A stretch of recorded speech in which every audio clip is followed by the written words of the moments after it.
Managing expectations versus managing people has been the biggest struggle that I've had as a new practice owner of now only 3 years. Hi, my name's Irene. I'm a restorative dental hygienist in the province of Toronto, and I am a practice owner among some of the other things that I get to do.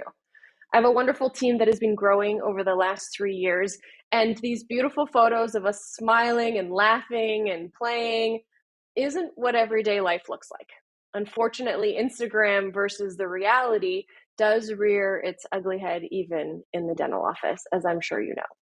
So what I've learned over my very short period of time of being a practice owner and not knowing anything about running an office before I ventured into this. I wasn't an office manager. I didn't get a chance to practice as a receptionist, and I definitely don't know what it's like to prep a tooth. So I thought back to all of the things that I've learned over the offices that I've worked for. Bosses that I thought were great, bosses that I thought weren't so great, people that I admired. And I looked at the similarities of all of those people and figured out two very important things. Do you know what you want as an owner, as a practice owner, as a business owner, as a boss? And do you know what your team wants? Those are very important questions to ask. And sometimes we're afraid of what those answers might be because it'll be expensive or it'll be an inconvenience. But the important thing is to have these discussions. Have you discussed sitting down with your employees what their future goals are? And sometimes between the first 3 months, that's a tough conversation to have because you're just trying to get to know each other. But if you've had an employee for over 3 months and you haven't sat down with them, then maybe it's time. I love this quote. If you don't know what you want, you'll probably never get it. And it's true. I sit down and I think to myself in my practice, what do I want out of it? Do I want it to be, I don't know, a big prostho producing practice? Do I want to do more clear aligner therapy? But if I never set those targets and goals in place, the reality is I'll probably never get it. So what do you want? This all starts with you. You're the person that's set forward to put together this beautiful space where new teeth and smiles and happiness is created, perhaps. Did you go in for the money, or did you go in because you wanted to do the right thing, or maybe a little bit of both? Perhaps one of your family members was a dentist in the past, and that has led you to becoming a dentist or a hygienist that owns a practice. Now the hardest part is to figure out, how does everyone get what they want? How do you get a highly producing practice that runs efficiently, that has systems in place, that anyone running off the street and taking a job with you will be able to pick it up and go? And how do your team members get what they want? Recognition, feedback, perhaps a raise, some new instruments, or just a thank you. What do you want? Is it that easy? What do you want? I don't know. It's not that simple. What do you I love this want? clip. Damn it. What do you want? 65% of employees would say that they would take a new boss over a pay raise. I know this. I did this.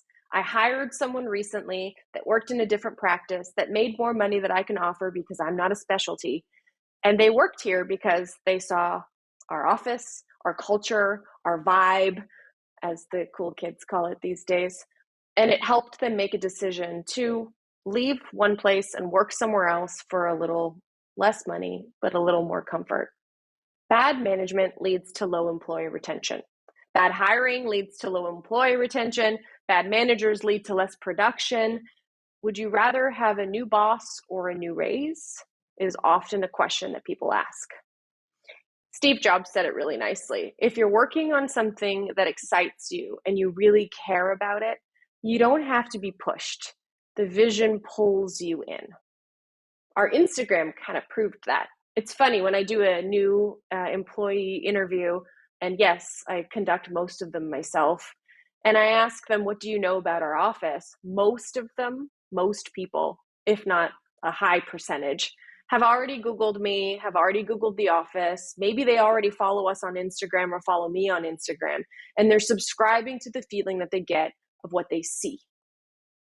No matter who you are, no matter what you did, no matter where you come from, you can always change and become a better version of yourself. But the important thing is that you have to acknowledge it.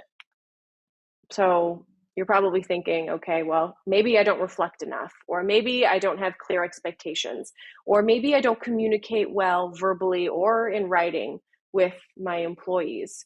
How do I do this? And how do I get all of these skills in me that perhaps over the course of my career I've lacked? Well, it starts with you.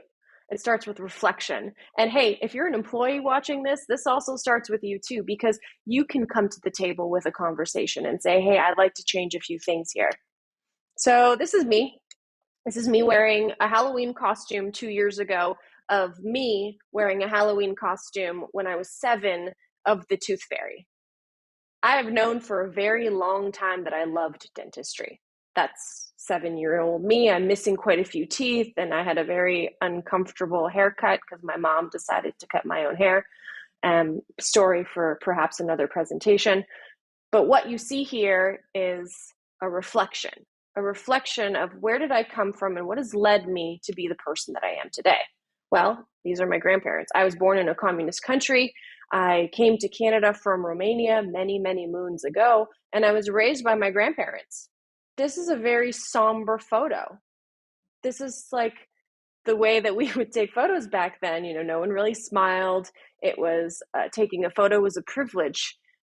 So this created some interesting features about me as a young person. Me in this picture, looking at all of my pencils that are all sharp and pointed vertically. All of my boats were in a line. All of my cars and planes were all pointing in the same direction. I was that kid. So what about you? Do a reflection of yourself. You are the result of your entire life. You are the product of all of your previous bosses. You are the product of your past experiences. You are the sum of all of your experiences, and you are the only person that can change you. But if you don't have clear expectations and you don't have clear knowledge of what's happening within your organization, you will never change, and you will continue to be the sum of all of your experiences. Sorry to be the bearer of bad news. You and those on your team need to connect. And sometimes having a conversation face-to-face is difficult because we have different personalities. I practice radical candor. You can tell me I'm a terrible human being and it'll bounce right off of me and I'll make a change.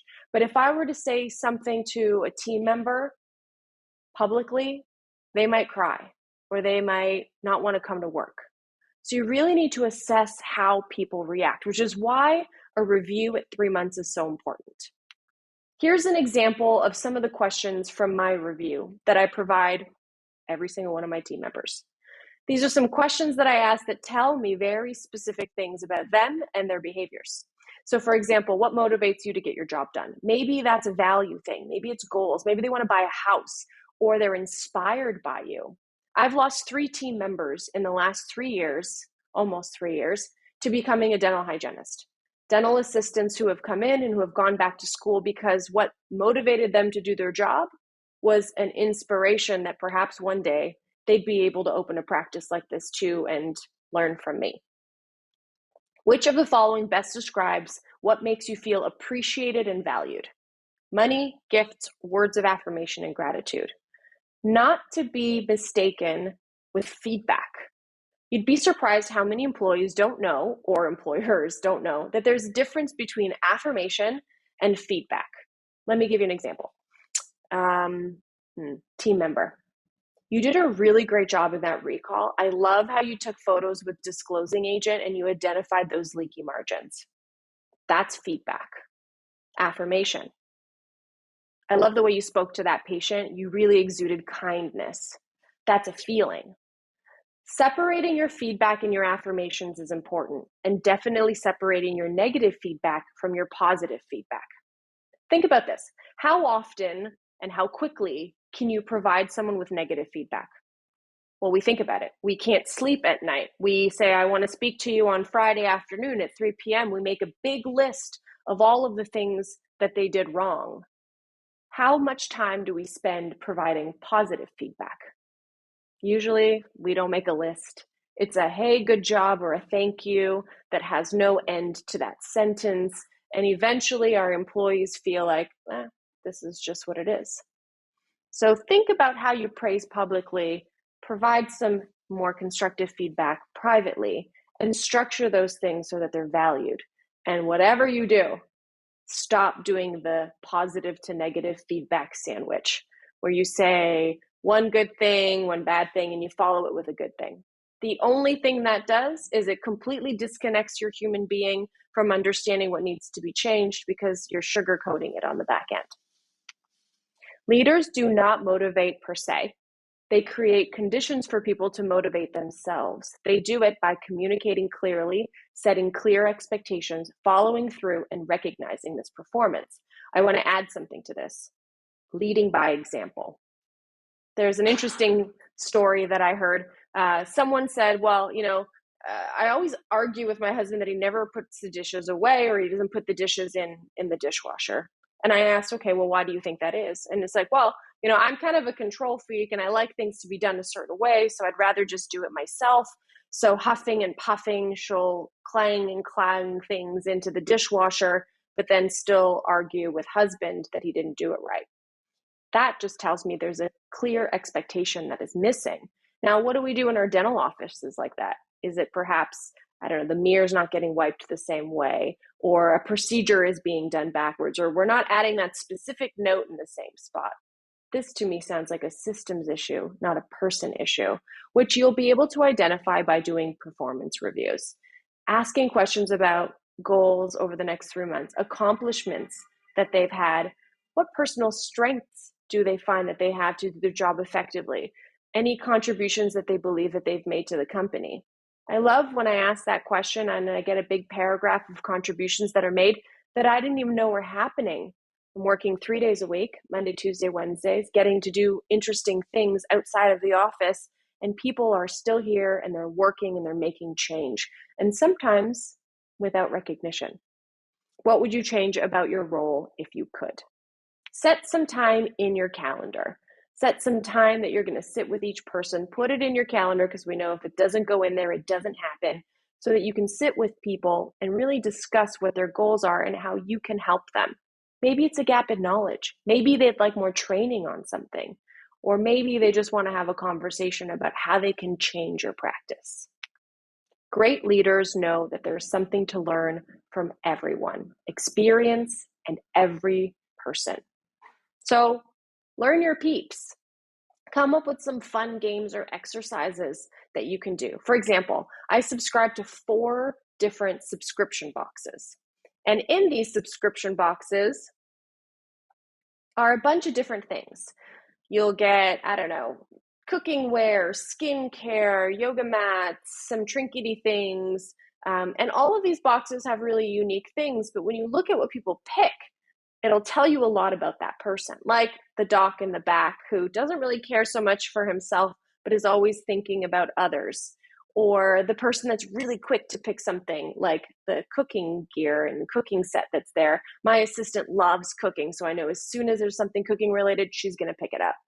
What that helps you understand is how to build a connection. And when you're working with people for very long hours and a very long period of time, you want to build a relationship where you can practice radical candor. But to be able to do that, you need to feel them deeply, understand them, and connect with them on a personal level.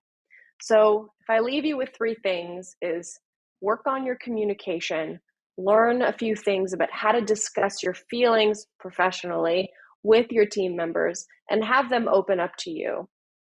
Propose things to your team members in this PCS model: problem, consequence, solution. If something's broken, what are the consequences and what solutions do we have for that? Get them to be empowered to come to you with an answer. And last but not least, delegation is going to be your best friend.